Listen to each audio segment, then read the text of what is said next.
Parole de passionné. Ce mercredi, on parle d'une belle plante, une belle Véronique. C'est une petite fleur bleue, tu me disais.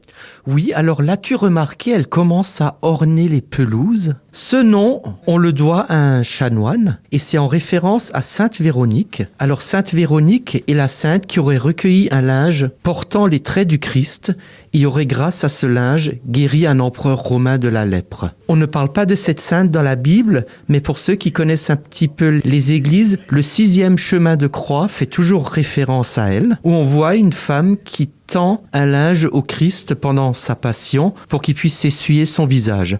Et donc, selon la légende, l'image du Christ serait imprimée sur ce voile. Et on fait souvent le lien entre les fleurs bleues et les yeux de Sainte Véronique également. Et au Moyen-Âge, la fleur était comparée à l'empreinte du Christ, car elle dessine un visage rudimentaire. Et d'ailleurs, les Italiens l'appellent les yeux de la Vierge Marie. On va décrire brièvement les Véroniques. Ce sont donc des plantes herbacées. Oui, alors c'est des plantes qui fleurissent quasiment toute l'année, dans tous les milieux. On la trouve à peu près à toutes les altitudes. On classe même cette plante parmi les messicoles. Alors l'occasion peut-être d'apprendre un mot nouveau. Alors messicole, ça désigne des plantes qui accompagnent les cultures de l'homme, comme par exemple le coquelicot, le bleuet. Là où on trouve des cultures, on trouve principalement ces plantes, bien sûr, si la parcelle n'a pas été traitée. C'est une plante qui est fréquente dans les jardins, le long des chemins. Alors en France, il existe à peu près une 40aine d'espèces différentes de Véronique. La plus connue chez nous, celle qui fleurit en ce moment,